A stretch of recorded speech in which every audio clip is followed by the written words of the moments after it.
Bienvenue dans Feu de connaissance, le podcast qui éclaire les arcanes de la culture administrative et de la sécurité civile à travers l'actualité. Le Conseil de l'Europe fêtera son 75e anniversaire le 5 mai 2024.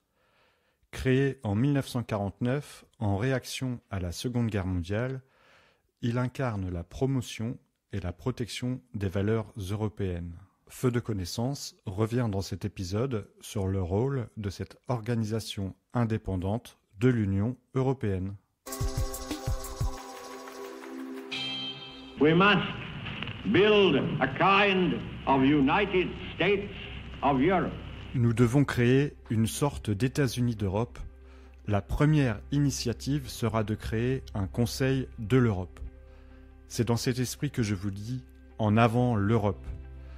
Après la Seconde Guerre mondiale, la situation de crise économique en Europe pousse le Britannique Winston Churchill à proposer l'édification des États-Unis d'Europe. Le 5 mai 1949, le Conseil de l'Europe est fondé officiellement avec le traité de Rome et la signature de son statut par 10 États, dont la France, qui deviennent membres fondateurs.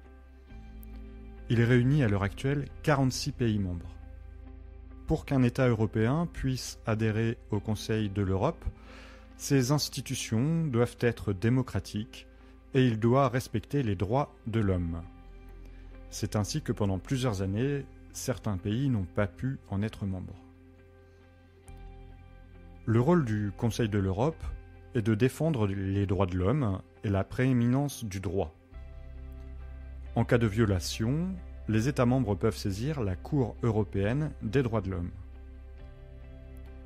Le Conseil de l'Europe a également pour objectif de rechercher des solutions aux problèmes de société, de développer la stabilité démocratique en Europe et de favoriser la prise de conscience et la mise en valeur de l'identité culturelle de l'Europe et de sa diversité. C'est une organisation indépendante de l'Union européenne et il possède des institutions et un fonctionnement qui lui sont propres. Les conventions adoptées par l'Assemblée parlementaire du Conseil de l'Europe n'ont pas de caractère obligatoire et leur ratification par les pays membres se fait sur une base volontaire. La Convention européenne des droits de l'homme fait partie des textes de référence issus des activités du Conseil de l'Europe.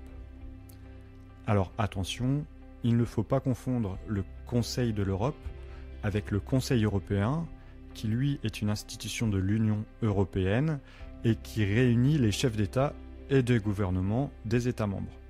Il ne faut pas non plus confondre le Conseil de l'Europe avec le Conseil de l'Union européenne, également institution de l'UE, qui rassemble les ministres des gouvernements des États membres. Le Conseil de l'Europe siège à Strasbourg, au Palais de l'Europe, et il se compose d'un comité des ministres qui rassemble les ministres des Affaires étrangères des États membres ou de leurs représentants permanents. C'est l'instance de décision du Conseil.